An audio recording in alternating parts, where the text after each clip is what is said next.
Deus, se ele não for alimentado pela palavra, pela disciplina da doutrina, esse espírito acaba saindo, indo embora e deixando uma cratera dentro de nós, aonde a carne não resistirá às opressões do mundo.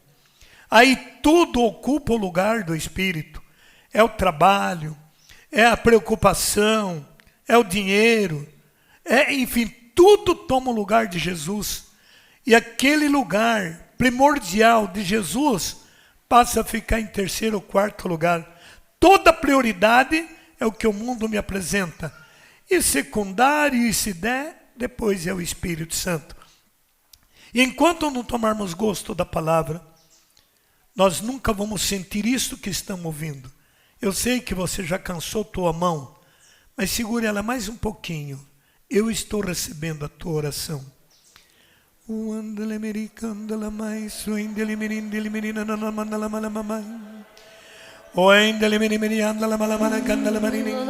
Na medida que você ora, você se ora. Na medida que você dá, você recebe.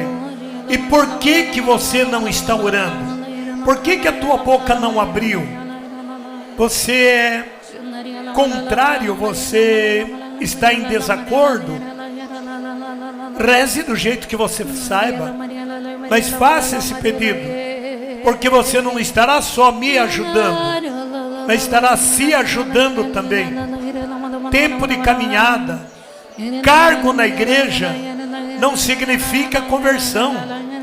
Ministério não significa já estar pronto para ir para o céu. Mas ser homem de oração, mulher de oração, esses estarão prontos para vencer qualquer pandemia que surgir nesse planeta Terra. Eu me entrego nesta manhã, Senhor, entregando o meu coração, meus desejos. Eu não tenho desejo de rezar, eu não gosto de rezar, eu não gosto de ler Bíblia. Seja fiel, fala isso para Deus escutar. Eu não gosto, eu não tenho vontade. Eu nem pego a Bíblia porque eu não tenho vontade. Eu sei que eu estou falho, mas é isso que eu sou, Senhor. Mas nesta manhã eu estou orando para adquirir vontade. Eu preciso ter desejo de estar no louvor, desejo de rezar terço, desejo de ler Bíblia. Me dê esse desejo, Senhor. Eu preciso ter o desejo de ouvir a Tua palavra. Por Cristo, na unidade do Espírito Santo. Amém. É o poder de Deus, é o poder de Deus, é o poder de Deus que está envolvendo todos os filhos teus. Receba agora esta graça de Jesus, ao morrer em uma cruz, do pecado me salvou. Fui libertado desta vida mal amada, que um povo desviado certo dia me levou. Quero sentir todo o que aprendi, e quando sair daqui, nova vida eu quero ter. Muito obrigado, meu irmão e meu amigo, esta graça eu consegui. Porque você me orou. É o poder de Deus, é o poder de Deus, é o poder de Deus que está envolvendo todos os filhos teus. Amém. Podemos sentar. Tome a palavra de Deus.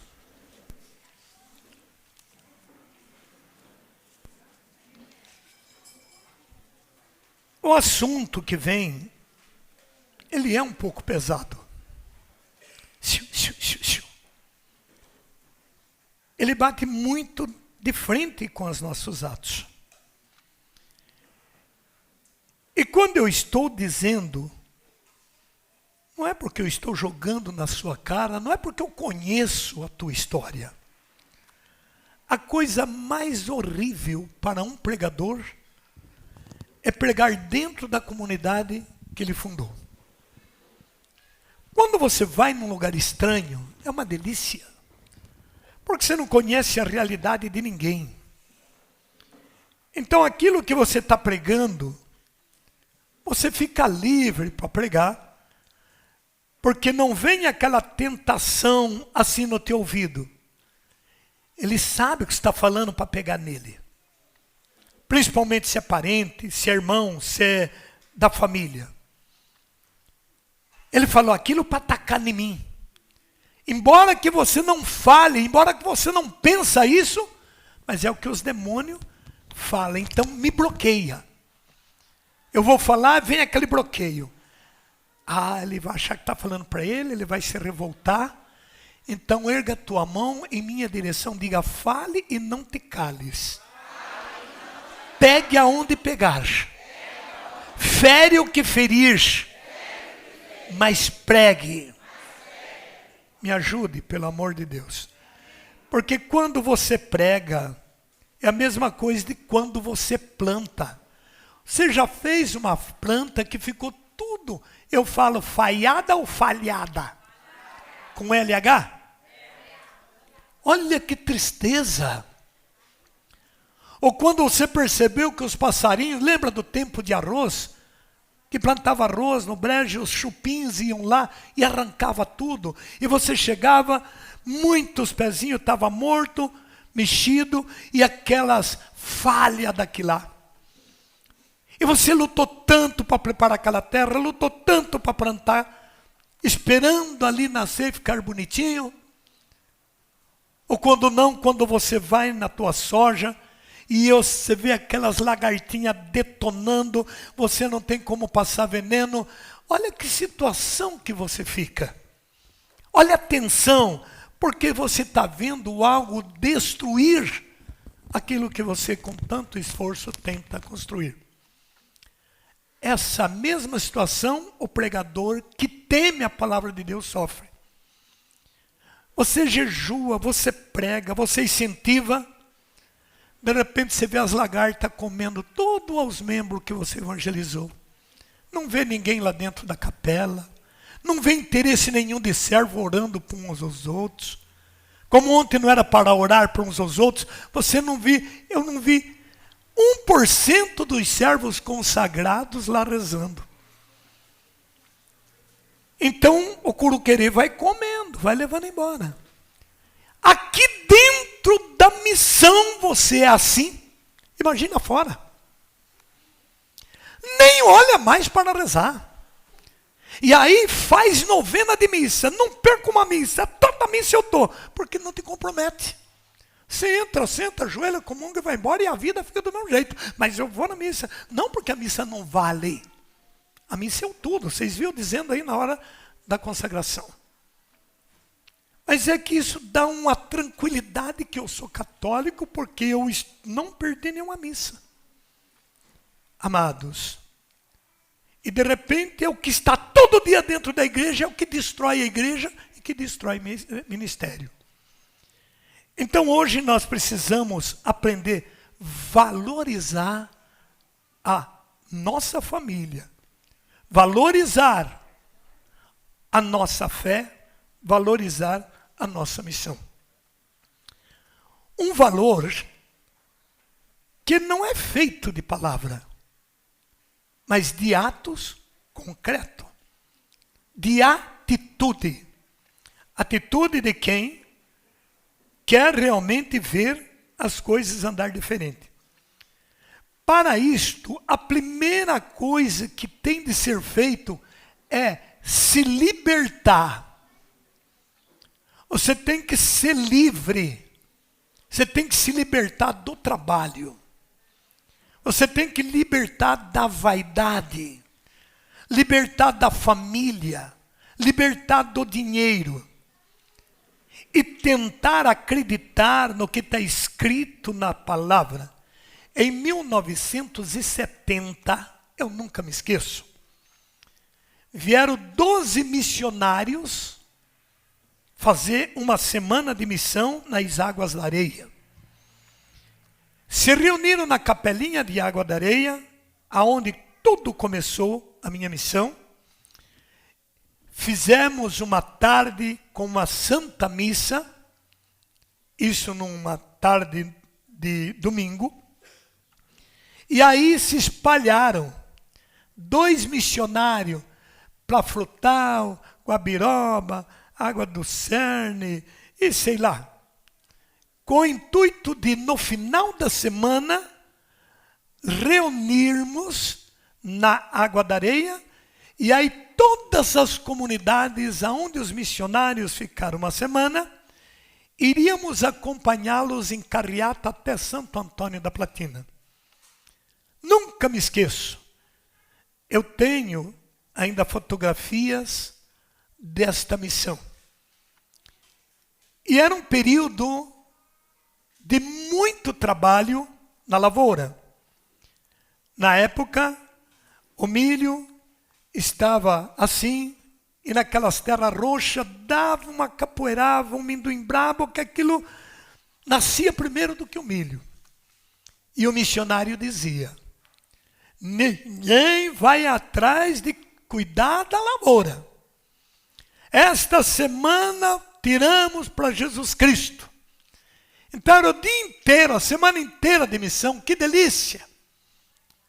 Aqueles padres com aquelas barbonas, aqueles batinona, cantando aquelas músicas bem antigas. Glória a Jesus, na hóstia santa. Que coisa bonita. Bendito, louvado seja. Era muito bonito. Mas teve muita família que não ouviu a voz do missionário. E acabaram perdendo a missão pelo trabalho. No final da colheita, parece que foi o maior exemplo. Uma palavra profética desconsiderado é estrago na vida das pessoas. Muitas famílias ignoraram e foram trabalhar. Na colheita dessa mesma planta, indo ao missionário, disse: não vai morrer no mato, e você vai colher o dobro daqueles que não ouvirem a voz de Deus. No final de tudo, as pessoas que limparam aquela lavoura, passaram carpideira, não deram ouvido para o missionário, aquela lavoura saiu com tanta força e adiantou a produtividade. E aí veio uma chuvarada, de uma forma tanto que acabou estragando a produção. Aqueles que deixaram no mato, com o tempo limparam. Eu nunca me esqueço desta verdade. Tem coisa que grava, tem coisa que marca a gente. Inclusive a nossa roça. Ela produziu 2 tantos a mais daqueles que desobedeceram. Irmãos e irmãs, então uma palavra que você escuta, direcionado de Deus, deve se levar muito a sério. Uma família deve se levar muito a sério. Uma missão deve se levar muito a sério. O Salmo 126 e o Salmo 127, ele dá uma direção para nós vivermos como família. A família não pode viver só em torno de ter lucros e de ganho. Quando eu comecei essa missão ali pelo ano 81, 82, Deus me enviava em semanas de evangelização. E quantas vezes a oficina ficava a semana inteirinha fechada, cheia de serviço lá dentro, era o auge. A minha colheita era quando começava a colheita dos agricultores. E eles ficavam tão revoltados. Teve um italiano que chegou e me disse: se eu fosse um governo, eu proibia quem tem comércio fechar em dia de trabalho. Porque se abrir uma porta, ele tem que atender os freguês. Tão revoltado que ficou.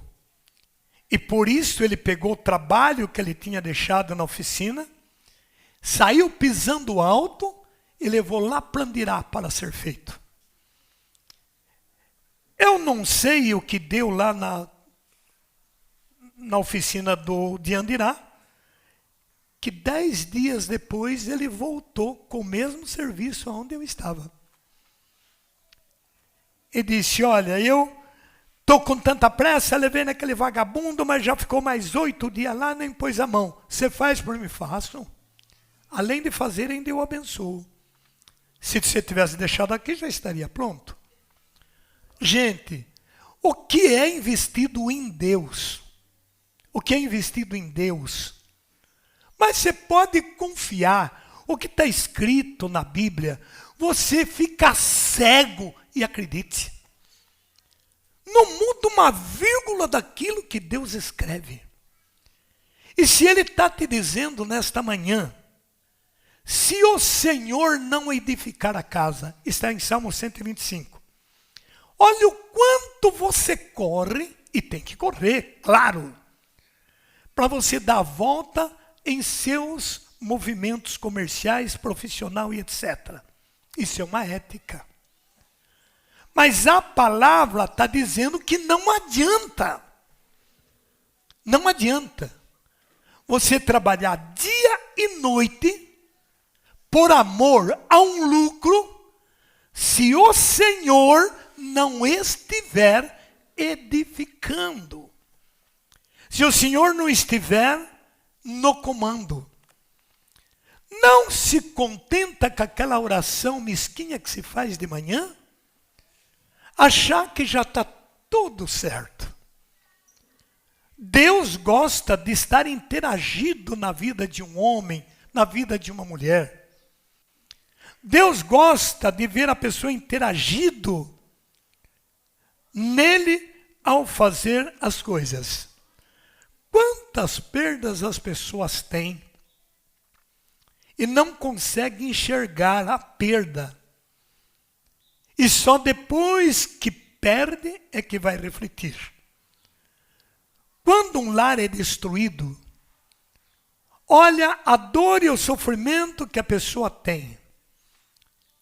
E é um castigo tão grande que quando está junto, a gente nunca imagina a dor que vai ser quando isto desabar. Porque as forças inimigas, ela não mostra o depois. Nunca ela vai mostrar o estrago que vai ser se você obedecer à voz dele. Ele só mostra o bonito. Ele só mostra a vitória.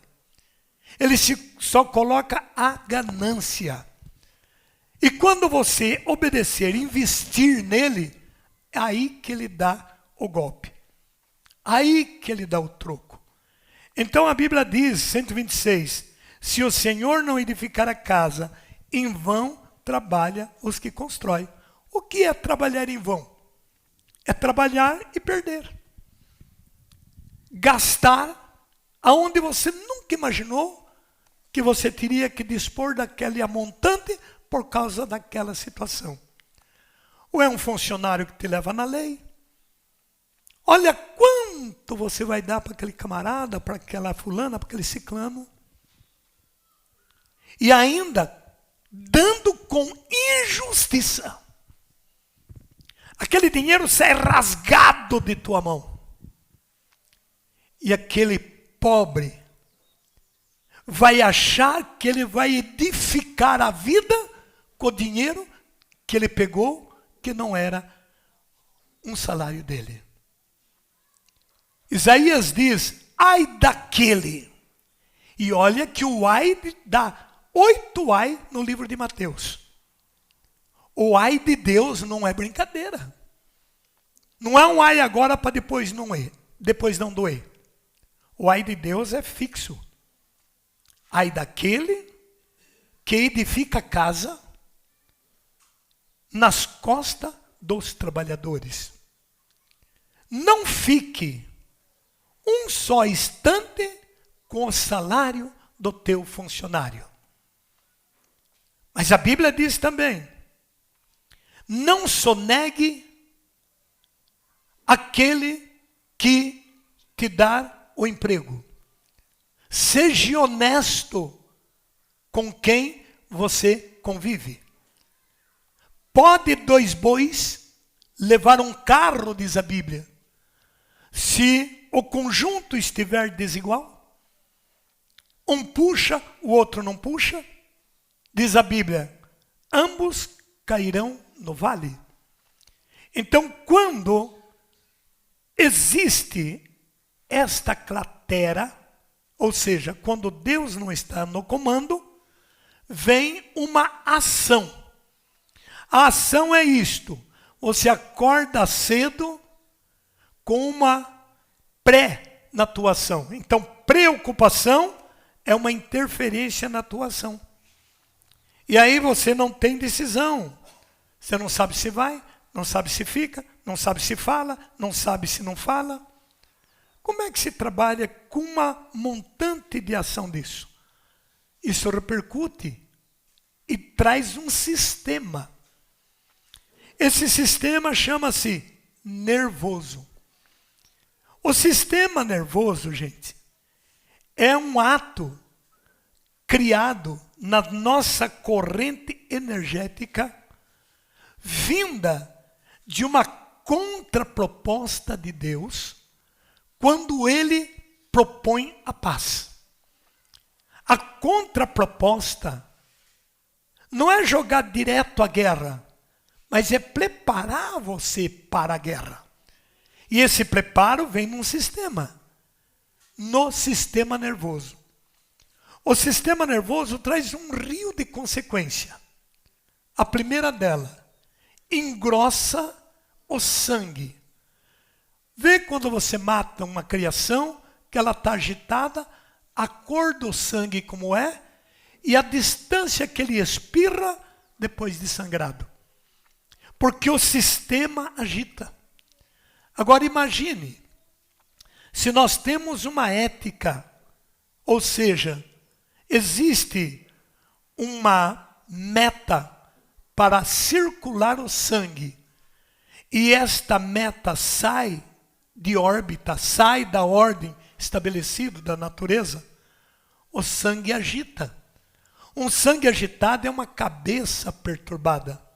Uma cabeça perturbada é um semblante fechado, amarrado, fica sisudo, carrancudo, sem paz.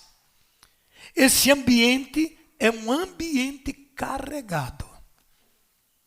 Esse ambiente carregado é porque está circulado dos proprietários daquela ação. Por isto, a palavra é contaminação. Significa, você está em contato com uma ação que não é a de Deus. Então esta casa está sendo atacada. Este casal está sendo atacado.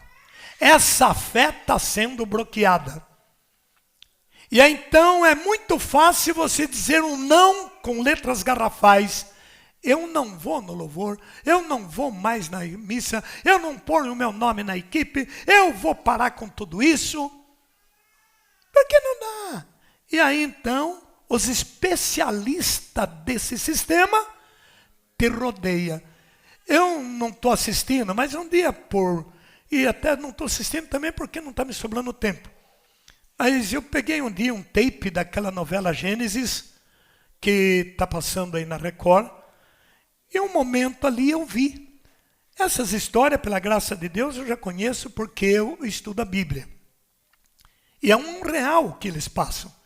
Agora, é claro que para formar uma novela, eles têm que pegar aquilo que está por fora da Bíblia para poder fazer a Bíblia. Então, para poder fazer o assunto. Como é que se trata de um assunto? É pegando tudo que envolve o assunto. Por exemplo, se tivesse que escrever ontem, o que está acontecendo aqui. Se você fosse escrever só o real, não tem muita coisa. Mas então você começa a inventar. Fizeram uma cozinha lá, uns tomou café, outros conversaram de lado, outros foram embora, outro discutiu. Tudo isso incorpora o que está no assunto, para resumir a pregação que está fazendo. Então, quando se faz um filme religioso, tem que passar todos esses atos que correm para poder formar. E num desses fatos, eu vi quando o bisneto de Adão, Acã, isso é tudo bíblico, só você ler o livro do Gênesis, e depois o filho de Acã, que é Nimrod, quanto eu já preguei, Nimrod foi o articulador da maçonaria. É aquele que inventou toda aquela história para chegar até Deus. E ele não teve prosperidade. A vida dele foi tombada, se bem que na novela falou mais antecipado. Ele foi tombado depois que ele formou Sodoma. Ele foi formar Nínive. Mas Nínive tinha muita gente de Deus ali dentro. E o povo de Deus clamava. E Deus então pega um profeta Jonas e manda lá. E Jonas então gritou e o povo ouviu. De uma forma que por 3 dias fecharam a cidade inteira. E por este ato Deus disse para Jonas, a cidade não vai ser castigada porque eles ouviram o profeta. Então hoje é uma história que se repete. Pensa que é fácil para mim estar 3, 4 dias aqui falando? Não é. Mas eu sou enviado para isso. Então agora o que a gente vê? Não estou obrigando a ninguém ficar. Mas quando eu estive falando com Deus, Senhor, todos os anos a gente faz do sábado, domingo, segunda e terça. Por conta disso. E ele me disse, as tradições não podem serem quebradas. Mas Senhor, não vai ficar ninguém. Se ficar você e a tua família, cumpra o rito que um dia você me propôs. E eu vou fazer o quê? Não, Deus, eu não vou fazer? Faço. Se não ficar ninguém, eu vou ficar aqui dentro com a Bíblia na mão, rezando, hoje, amanhã e depois. Mas eu aconselho, 2 dias mais na tua vida, você não vai ganhar, você não chega a ganhar para arrebentar 10 mil reais em 2 dias. Você não ganha isso. E se você ficar na oração, você não vai sentir falta nenhuma. Mas nenhuma. Mas eu não vou te obrigar a você fazer isto, porque cada um tem um tipo de fé. Como fé são 3 tipos, não sei na qual você está. Se você é aquele que só tem fé, é um tipo. Se você é aquele que tem pouca fé, é outro tipo. Agora, se você for o de muita fé, então você não teria dificuldade de ficar. E depois, e meu serviço? Está na mão de Deus. Está na mão de Deus. Olha quanto glória a Deus saiu. Não estou falando isso para estimular você a ficar, não. Você é livre. Apocalipse 3,7 diz, eu coloquei uma porta aberta. Você é livre para ficar, você é livre para ir embora. Mas o que eu estou tentando explicar é que nós não valorizamos isto. Aonde nesse território está acontecendo um encontro como esse? Que Deus 15, 20 pregadores que me perseguiram de morte nesta cidade. Onde que eles estão pregando? Que Deus sacerdotes que me denunciaram, escreveram, me perseguiram. Todo casado, com mulherzinha. Mas o Camilote está aqui nessa luta. E você está junto. Diga para o irmão, estamos juntos. Amados, se o Senhor não guardar a cidade, debalde vigia o sentinela. Leia bem alto o versículo 2, mas leia para você, todos. E atrasar até alta noite vosso descanso, para comer o pão de um duro trabalho. Por quê?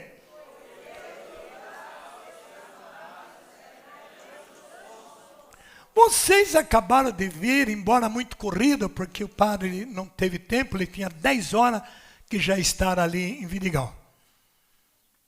Vocês viram o que eles fizeram um voto diante do altar de Cristo depois de uma celebração.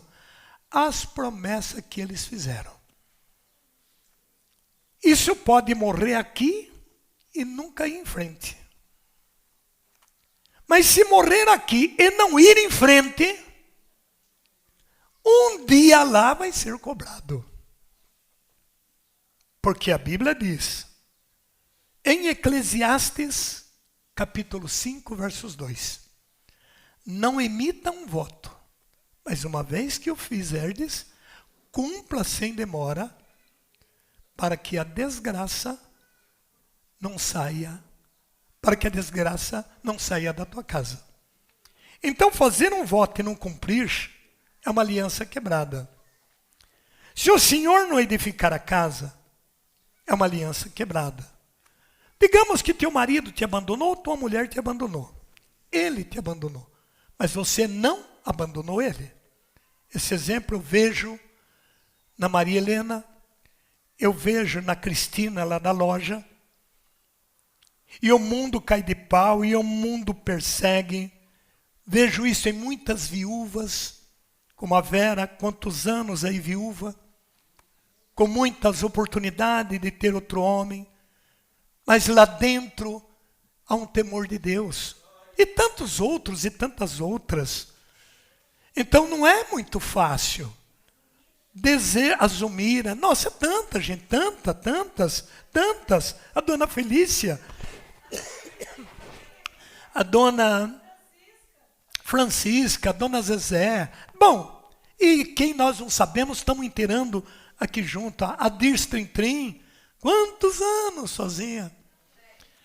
E aí vai, gente. E outras separadas por aí. Não fique assanhada porque separou. Não pense que agora você está livre, não. Você não é mais livre. Você está só acidentada. Se de repente não ligou lá no céu, mas ligou numa sociedade. É o caso que vou fazer ainda nesse congresso. Desligar aqueles que foram consagrados nessa equipe e abandonaram, sem mais e sem menos. Eles abandonaram a missão. Mas o nome e o voto deles ainda está ligado na fundação. E pode ser isso que vai trazendo epidemia nos servos que tem. Porque o que acontece? Foi ligado nesse altar, mas não foi mais desligado. Então, nas orações, nesse congresso, seja com 10, com 15, com 1, com 2, eu vou levar até Deus, desligando aqueles que um dia ficaram ligados. E é muitos, hein? Eu tenho uma lista enorme. Porque quer queira ou não, fica ligado. O homem pode separar da mulher, ou a mulher pode separar do homem, ela pode casar com outra, ela pode ter filho com outra, mas lá no fundo do coração fica o primeiro voto feito. Passe o tempo que passar, não vai esquecer. Assim são os viúvos, as viúvas.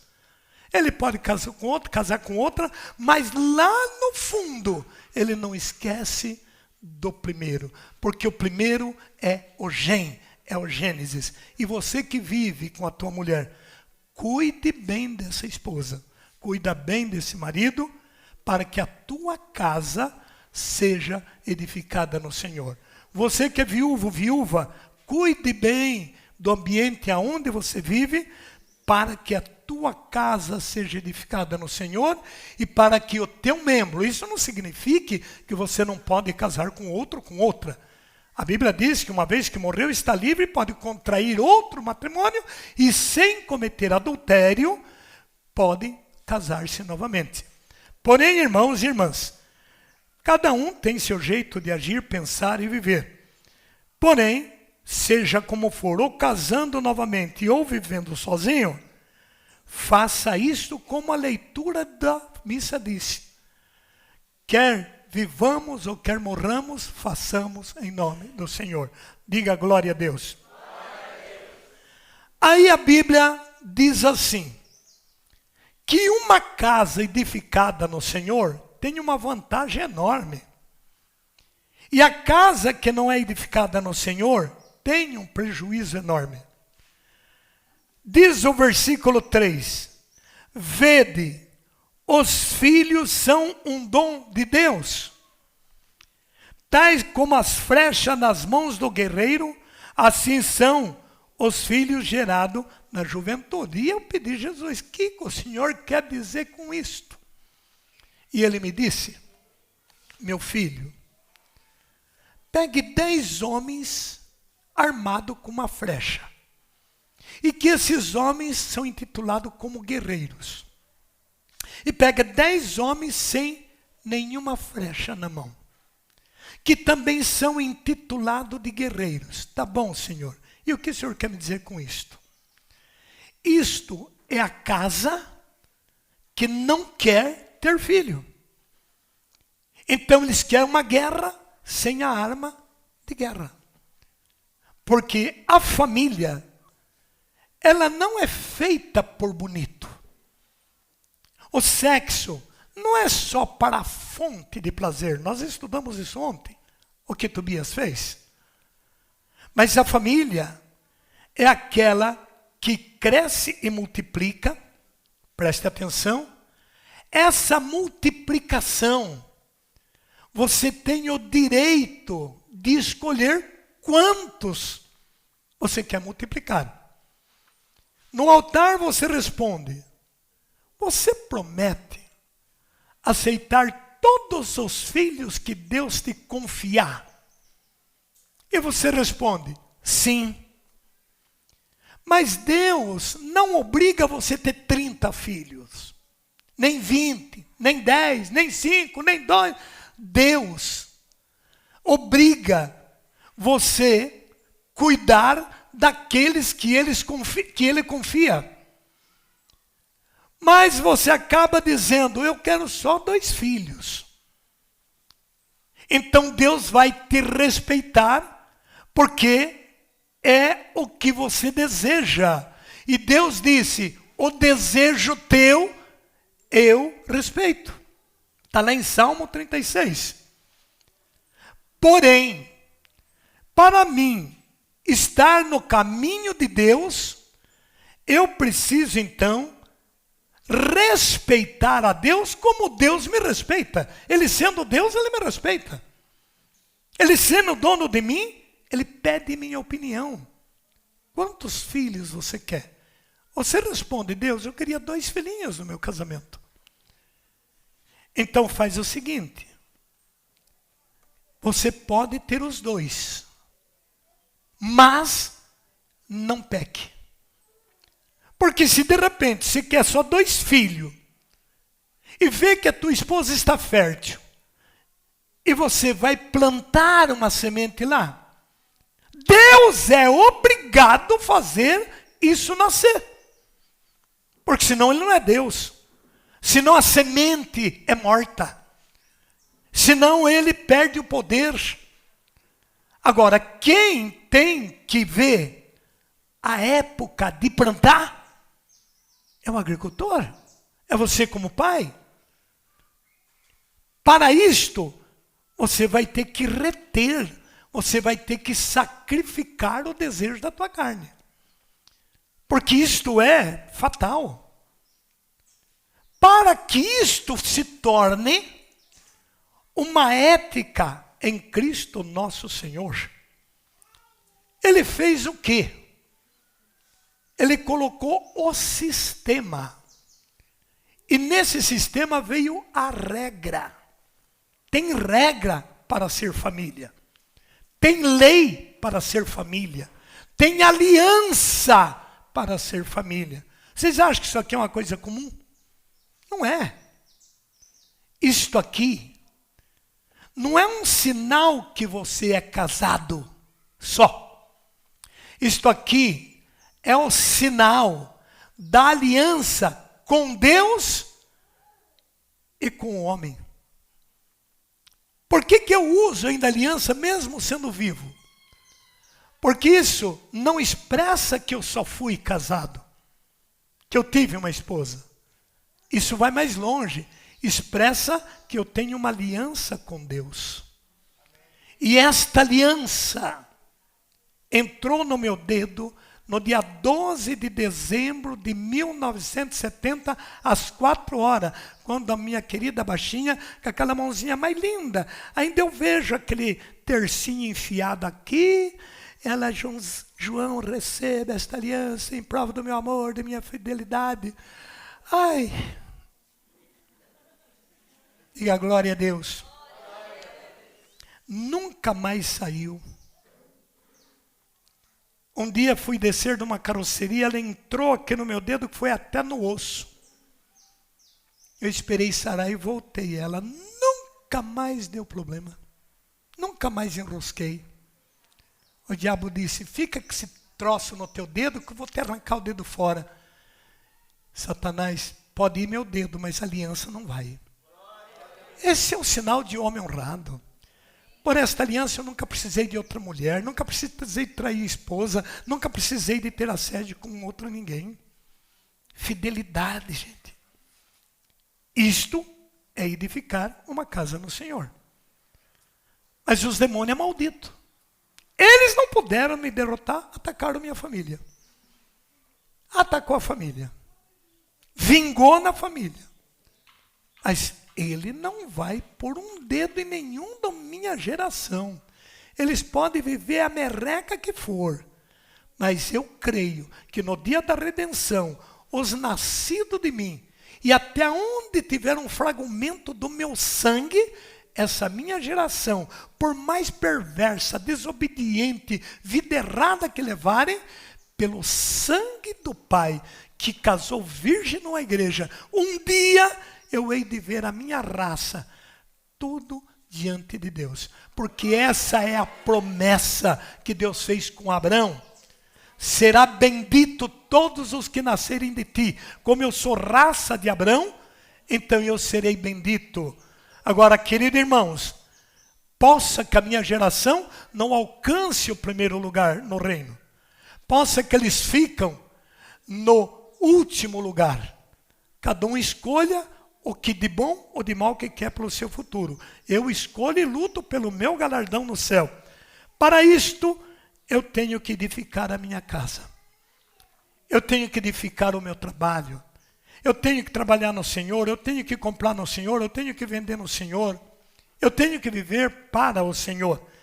Então, os filhos, é esta bênção. Dentro desta regra, as pessoas precisam observar. A igreja aplicou o método Billy, sei lá como diz lá. E as mulheres, então, desacatam e dizem, isso não funciona porque eu fiz isso e me engravidei. Na grande verdade, gente, diversifica, muitas vezes, o ato hormonal da pessoa. E, de repente, não houve os cuidados certos. Porque a ação e o assédio e o desejo disso é tão descontrolado que as pessoas não esperam o momento. E não aguentam esperar o momento porque não tem uma força de Deus. Para a gente ter um equilíbrio sexual, você precisa ter uma força de Deus. A primeira coisa que precisa quebrar para obter esta força é arrancar todo o olho de cobiça. Porque o diabo te leva, desculpe eu dizer tão claro, o diabo te leva a você mirar uma parte física feminina. Vocês acreditam que tem homens que ele atrai pela perna, outros atrai pelo bumbum, outros atrai pelos seios, outros atrai pelo ano. Irmãos, e tudo isso é uma ação diabólica. O síndrome de Down, o homossexualismo e lesbianismo, vem da onde? De um ato incorreto. Pegue a palavra de Deus. No livro de Romanos. Mas as pessoas não têm esse conhecimento. Eu vivi 50 anos com a baixinha. Nós nunca tomamos banho juntos. É uma loucura. A gente se respeitava, assim como Abrão. Sara chamava Abrão de meu senhor. Tinha ele como o senhor dela. E não como o assédio dela. E vice-versa. Abrão tinha Sara como irmã. E não como mulher. E de repente as pessoas têm esposa, não como esposa, mas como desejo, como cobiça. E aí muitos pregadores ensinam tanta aberração nesse meio. Ah, você é casado, você tem que fazer a maior farra, você tem que ter orgia, ver filmes, bebidas, é tua mulher. A Bíblia não diz isto. A Bíblia diz respeito. No capítulo 1, Deus conta assim. Versículo 24. Olha a palavra. Por isso Deus os entregou aos desejos.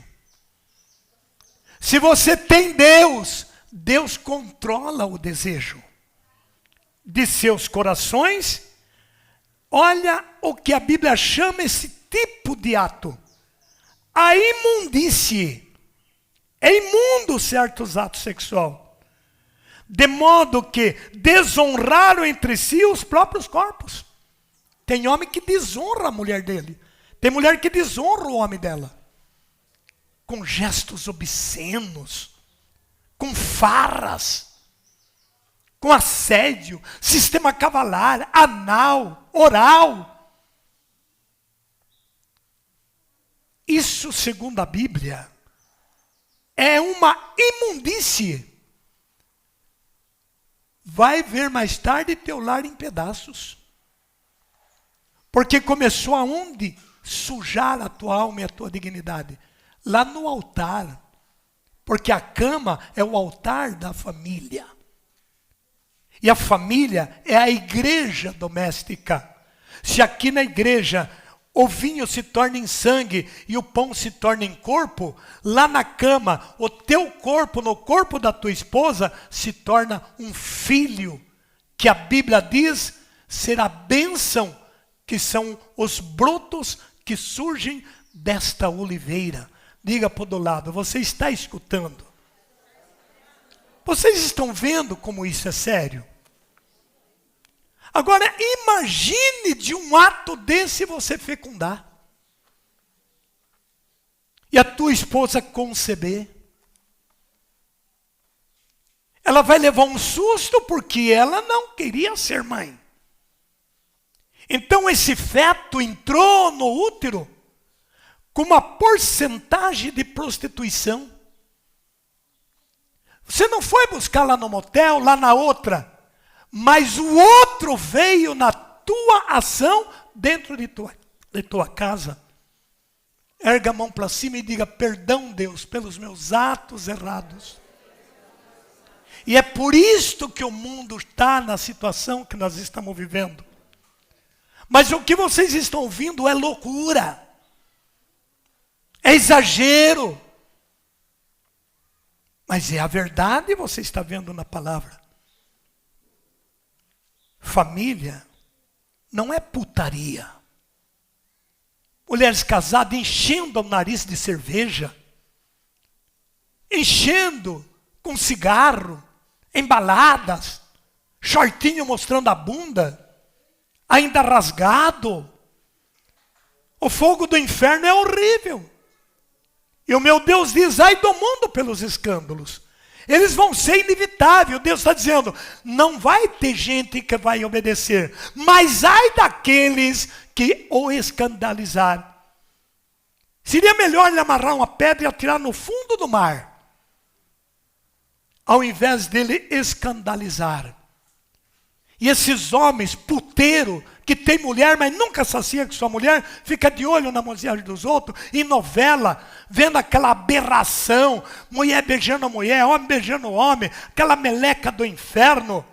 E você gastando todo o seu tempo em frente da novela, ao invés de estar em frente da Bíblia, estudando a palavra para a salvação da tua família, para a edificação da sua família. Família inteirinha, de costa, colchão na sala e a novela comendo solta.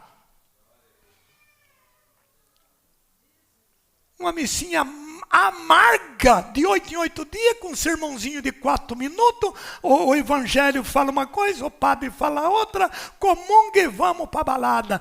Você vai entrar no céu quando? Diga para o irmão, está escutando? Por isso que o povo não gosta de escutar o camelote. Estas são as verdades. E você está escutando isso porque você quis, porque eu pedi para você rezar para mim. Por isso Deus os entregou os desejos do seu coração. Então o que você deseja? Sexo, beber, farra, carne. Pode fazer tudo isto. Mas não esqueça de Deus. Não esqueça do amor. Desonrar o próprio corpo. Tem atos de marido e mulher que é uma desonra. Deus cai fora dali. Deus cai fora. Então aquilo que era o amor, meu bem, minha querida, começa a virar em ciúmes. E ela começa a se achar. Aí ela começa a querer andar na moda.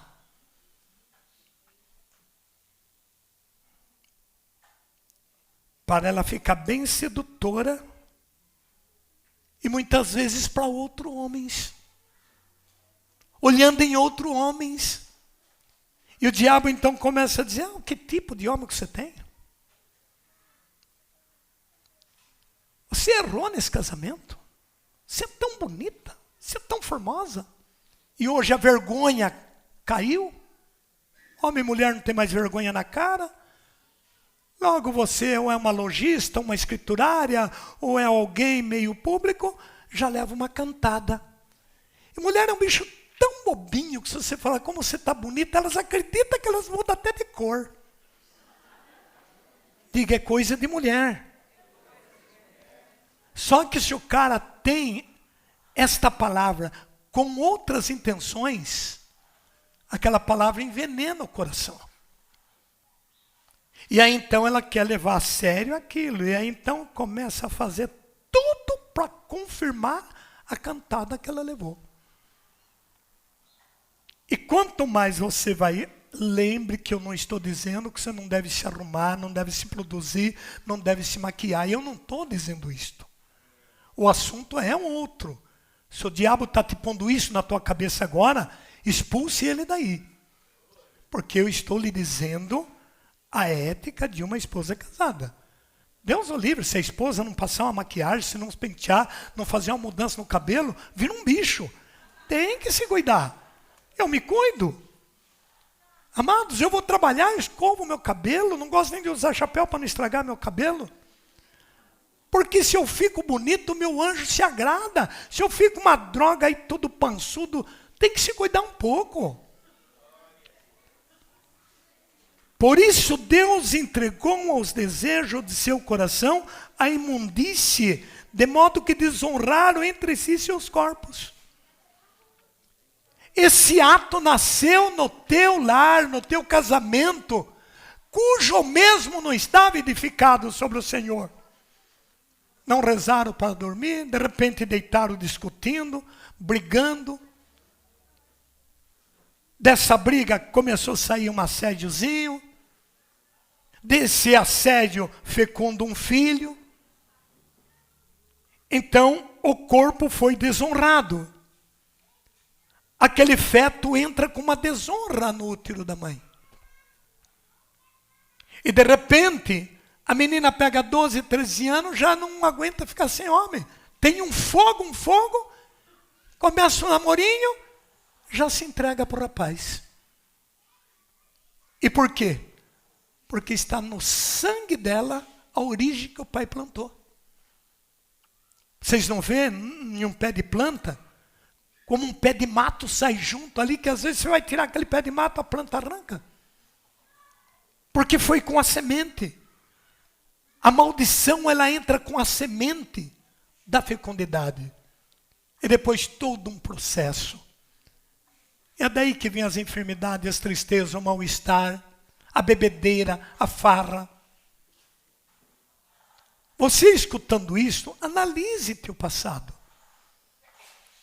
Mas analise com profundidade, porque se você começar a pensar o passado, você esquece, vai dizer, eu não concordo com isso, porque isso não aconteceu comigo.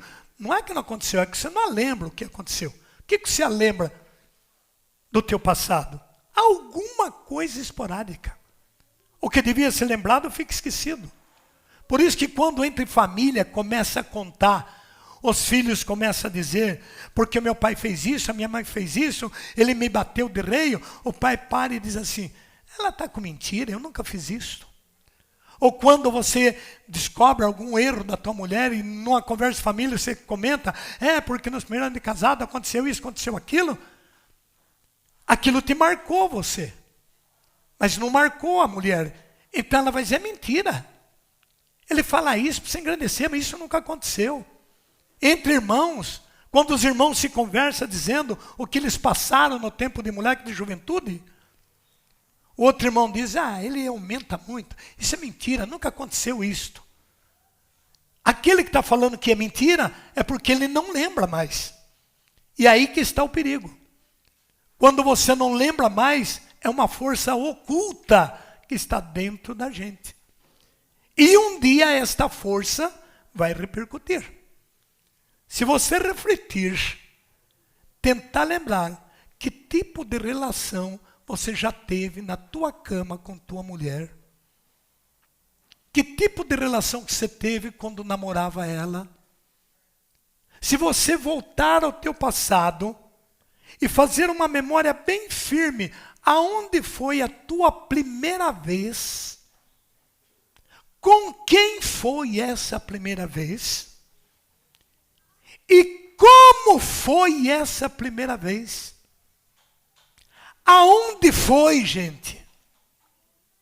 Dependendo da onde foi, ali tem uma marca. Com quem foi, é outra marca. E como foi, é uma terceira marca. Você pode tentar se libertar disso tudo, abrindo tua Bíblia, fazendo um silêncio profundo, e orando em cima disto. Porque ocorre equívoco. Uma menina, por mais avoada que ela seja, pelo dom da virgindade, ela vai ter medo dessa experiência. Então ficou dito pelo não dito. Nós estamos estudando sobre família. Estamos estudando sobre edificar casa. De igual forma é o rapaz. Por isso, com quem foi, marca muito ponto. Vamos dizer que esse rapaz também era virgem. Então ele também vai ter uma dificuldade. Porque a ereção, ela é uma coisa muito forte no homem. Porque ela é muito rápida. E a rapidez de uma ereção, ela traz comunicação e promove uma ação. Ação esta que às vezes a pessoa pode ficar até meio fraco da cabeça, ou meio doido. Outros podem adquirir um assédio tão forte no seu corpo que ele não consegue mais viver sem mulher. Ou sem se masturbar. Então, às vezes, tem esses atos 2, 3 vezes por dia. E esse ato é esporádico. Porque ele tem que agitar tanto o genital para ele arrancar à força aquilo que está depositado no lugar, na ética que Deus pôs. Mas quando ele vai ter um contato com a menina, o que vai ocorrer? A caloria é outra. E o assédio é outro. Então o que ele faz? Às vezes ele pode se machucar ou machucar a parceira. E ali então marca um ponto. Ali cria um trauma.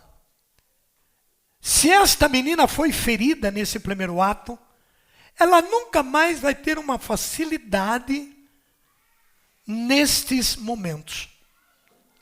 Um espírito de aridez acaba tomando o inconsciente da pessoa. Ela pode ter desejo, ela pode ter muco, ela pode estar fértil, mas ela tem uma reserva de domínio. Muito cedo, o marido vai começar a dizer: minha mulher é fria. Aí ele escuta o comentário dos puteiros aí fora. Ele vai tentar explorar a mulher para ver se é igual o companheiro falou. Por isto que a Bíblia diz: aquele que não tem uma boa mulher, ele sofre, por assim ser, e vai contar para os seus amigos. E aí o Senhor diz: e a mulher que é dado ao vinho, ela levanta de manhã cedo, se coloca à porta da cidade e diz: venham, meu marido viajou, vem ter comigo.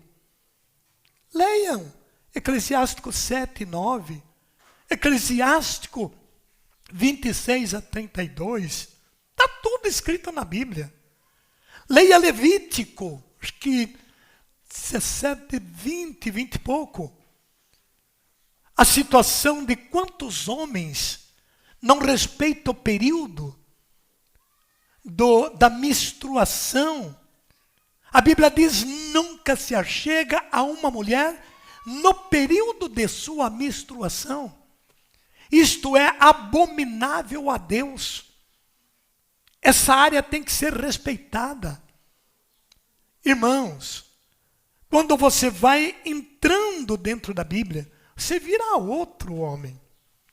Você vira outra pessoa. A última coisa.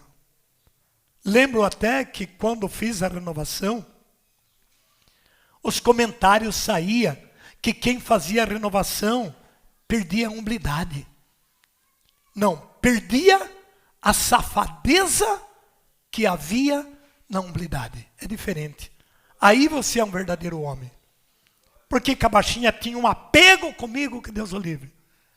E porque ela dizia: Joãozinho, você é o homem que toda mulher desejaria ter. Porque você é muito 10, meu marido. Brigava comigo, mas falava isso. Amados, então leia a Bíblia de novo, versículo 24. Gente, mas isso precisa entrar dentro da gente. Por isto, por esses atos que eu estou explicando, Deus os entregou aos desejos dos seus corações. O que ele entregou? A imundície, de modo que desonraram entre si os próprios corpos. Olha onde essa desonra chegou. Por que tem lesbianismo? Porque o marido quer transar anal com a mulher. A mulher quer transar oral com o marido. O pênis não foi feito para pôr em boca. Olha a sujeira. Você acha que o céu aprova isso? Isso é Satanás que está ali dentro, irmão. Versículo 25. Por causa disto, trocaram a verdade de Deus pela mentira e adoraram e serviram a criatura em vez do Criador, que é bendito pelos séculos. Então, um ato sexual que é uma dádiva de Deus, dentro da ética de Deus, trocaram. Serviram ao demônio e não a Deus. E Deus então disse: por conta disto, Deus os entregou às paixões vergonhosas. O céu sente vergonha de certos tipos de ato sexual. Agora imagine se você trai a mulher. Imagine se você vai deitar com outra mulher, se você vai deitar com outro homem. O que Deuteronômio diz? Ai daquele que deitar com outro homem, fazendo ele de sua mulher. Carregará sua maldição por toda a vida. O que será dessas bichas e o que será desses bichos? Os infeminados não entrarão no reino dos céus. Por isso Deus os entregou às paixões vergonhosas. As suas mulheres mudaram a relação naturais em relação contra a natureza. O que é uma relação contra a natureza, meu Deus? É você transar anal com a tua mulher. Isso é contra a natureza. E como a natureza é de Deus, você está contra Deus. O que pode sobrar desse casal? Pedaços, cacos. Pedaços daqui, pedaços de lá. E o que é pior? Abandona a esposa verdadeira e vai morar com a outra. Você sabe lá qual será o fim de um homem e de uma mulher dessa? Deixa de namorar o rapaz íntegro para morar com a menina, beijar a menina, fazer sexo com a língua, fazer sexo com pênis de borracha. Ah, meu irmão. Ah, minha irmã. Eu não queria estar perto no dia do teu juízo. Isso é pecado mortal. Se não tem gente de peito para pregar isso, o Camilote prega. Isso é pecado mortal. É pecado de morte. E na vinda de Jesus, Ele vai separar isto como ovelha e como cabrito. Essa cabritada que anda transando, a Deus dará aí. Esses que abandonam a esposa verdadeira e vai ficar com mulherzinha por aí. Meu irmão. Mas casou na igreja, o que Deus disse? Foi pela dureza do seu coração. Mas eu não dei esse direito. Então, o juízo vai vir para a igreja também. Vai vir. Deus não poupou o filho dele. Vai poupar o bispo, vai poupar o padre, vai poupar o clero? Não, vai entrar em juízo. Agora, se a igreja estiver fazendo certinho, ela se salva. Se estiver fazendo errado, ela vai pagar, porque a Bíblia diz, o julgamento virá pela casa de Israel. Mas eu creio na minha igreja. Eu creio no que a igreja está fazendo. E se a igreja está fazendo, porque ela tem a autoridade de Cristo. Eu te dou a chave do reino. Agora tem um porém. A igreja vai fazer em cima do seu relato. Ela vai julgar em cima do que você falar. Se você mentir, a igreja vai ser salva e você vai ser condenado. Porque a igreja é mãe e o papel da igreja é acolher todo mundo. É muito fácil falar mal da igreja, falar mal dos padres, falar mal da comunidade. Isso é uma facilidade. Mas ninguém quer se colocar no lugar deles para ver a batata quente que é quando alguém chega lá pedir divórcio. Queridos irmãos, queridas irmãs, inclusive o catecismo nos dá este relato, gente. Uma coisa tão importante. Deixa eu ver se eu... Olha o que a Santa Igreja diz. São numerosos hoje, em todos os países, os católicos que recorrem ao divórcio, segundo as leis civis, e que contraem civilmente uma nova união. Parágrafo 1650. A igreja, por fidelidade à palavra de Jesus Cristo, todo aquele que repudiar a sua mulher e desposar outra, comete adultério contra a primeira. E se essa repudiar o seu marido e desposar outro, comete adultério.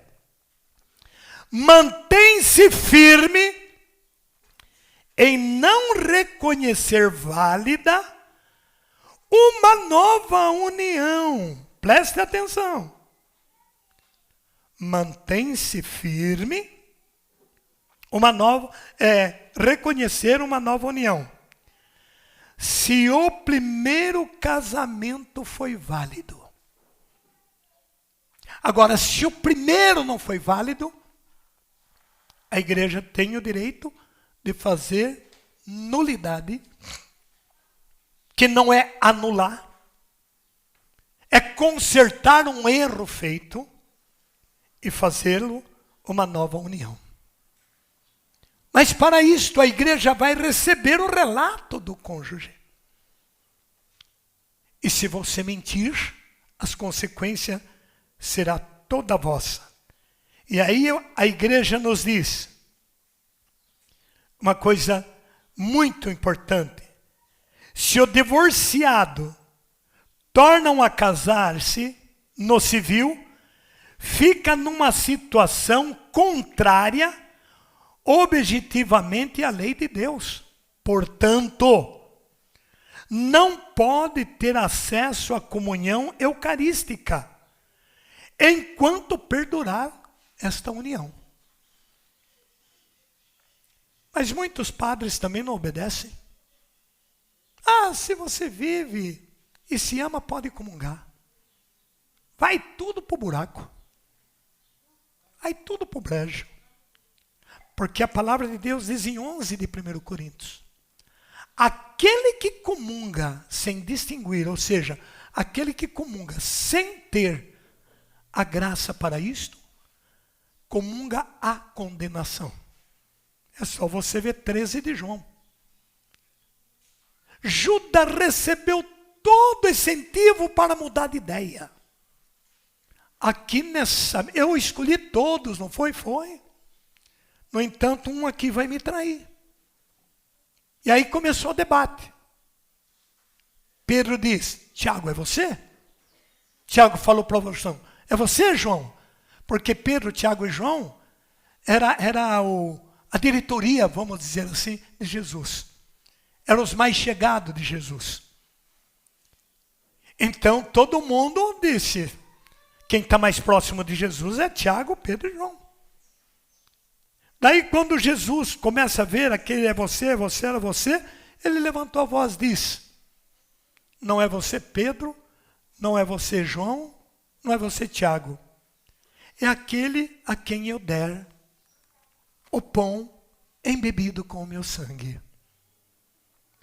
E João 13 diz que logo que o Judas engoliu, Satanás entrou nele.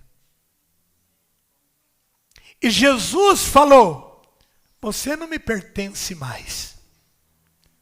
O que você tiver de fazer, faça agora. E ele saiu da presença de Jesus. Ele não pôde mais ter contato com Jesus. E o maior contato com Jesus é a Eucaristia. É o único sinal vivo e presente de um Deus conosco, é a Eucaristia.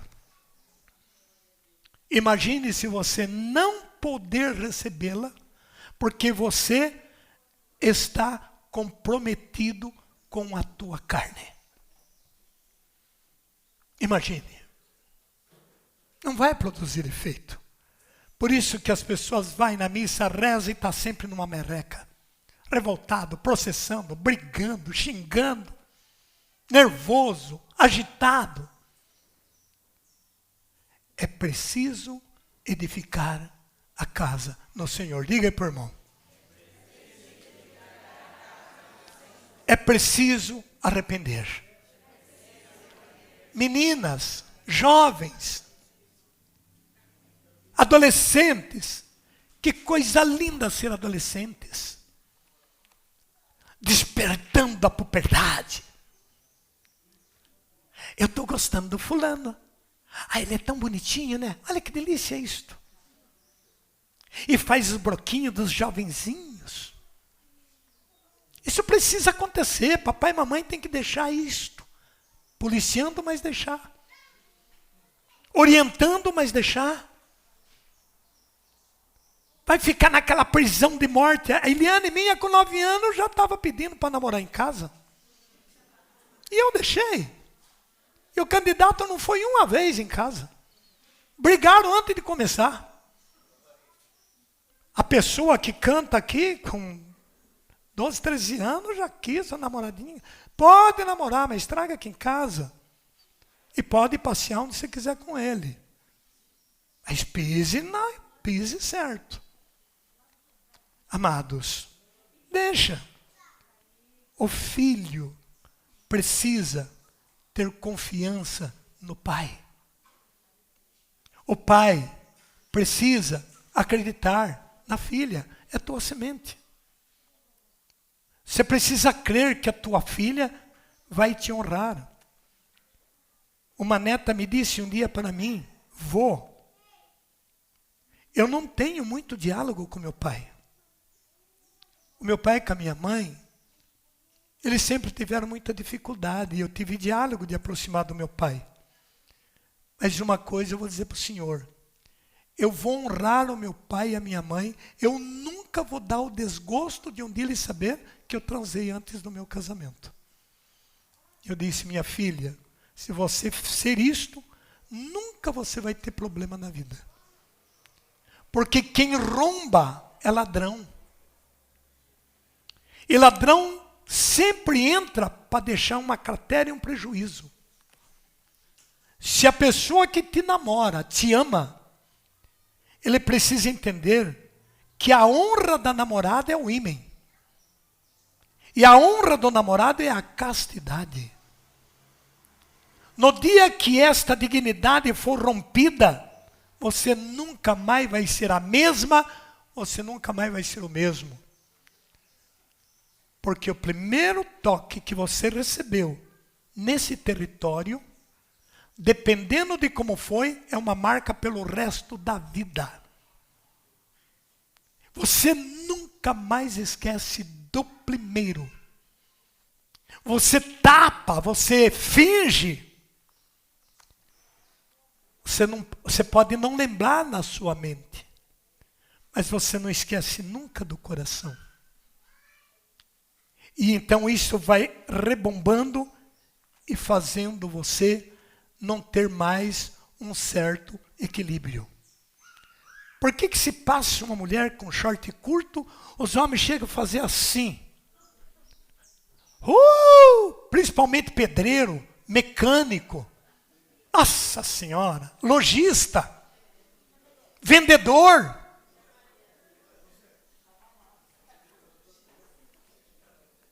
Pregador, padre. Um dia um padre olhou e falou: poxa, que mulherão, padre. Eu fazia o quê? Eu também sou homem, padre. A mulherada vai confessar com a teta tudo de fora. Você acha que os padres aguentam? E elas são tão bandidas que ela deixa todo de fora, só deixa o biquinho coberto. Você que é dona de loja, manda essas tuas funcionárias por roupa, viu?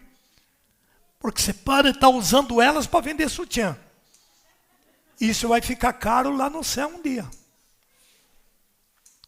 É loucura que você ouve. Mas um dia diante do trono, a gente vai ver quem é quem.